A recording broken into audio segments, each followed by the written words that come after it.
माँ की आखिरी इच्छा। माँ खुद ने ही सोई हमें सुलाया, हर कहानी और किस्सों से हमें हंसाया। कि माँ खुद ने ही सोई हमें सुलाया, हर कहानी और किस्सों से हमें हंसाया। हर मुश्किल और परेशानी को गले से लगाया और हमें दुनिया में कुछ अलग तरीके से जीना सिखाया। आइए आपको एक कहानी सुनाता हूँ। शायद ये कहानी सुन के आपकी आंख भर जाए, क्योंकि इस कहानी में एक माँ ने अपने बेटे से अजीब व गरीब अपने लिए एक आखिरी इच्छा की फरियाद की है। एक बार एक बूढ़ी माँ को उसके बेटे ने एक वृद्धाश्रम में ले जाकर छोड़ा। इस माँ का ये वही एक लौता बेटा था जिसके लिए इस माँ ने जीवन भर संघर्ष किया। इस बेटे के लिए वह सब कुछ किया जो एक माँ को करना चाहिए था या माँ कर सकता है, और आज भी अपने बेटे को किसी भी तरह परेशानी ना हो इसलिए आश्रम में रहने के लिए भी माँ तैयार हो गई।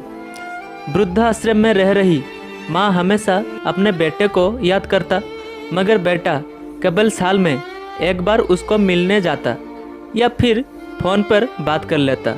कई साल बीत गए। वृद्धाश्रम से बेटे को एक दिन फ़ोन आया। उन्होंने कहा, बेटा जल्दी से आश्रम आके अपनी माँ से मिल लो, वो बहुत सीरियस है। बेटा जब अपनी बीमार माँ के पास पहुँचा तब वह अपनी आखिरी सांसें गिन रहा था।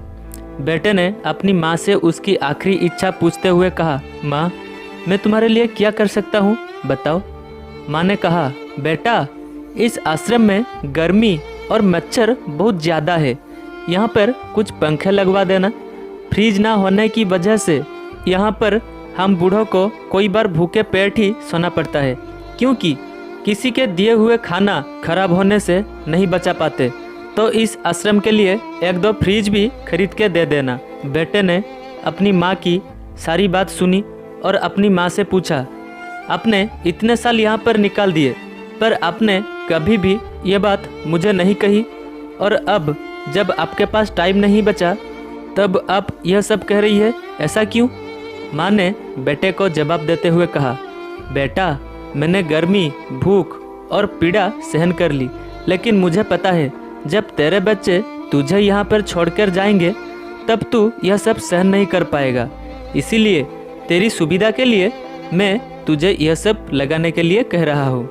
माँ की मुँह से यह बात सुनते ही बेटा अपना गलती समझ गया और रोने लगा। तो मेरे श्रोताओं, माता पिता को रुलाए नहीं, माता पिता से बड़ा भगवान कोई नहीं है इस संसार में।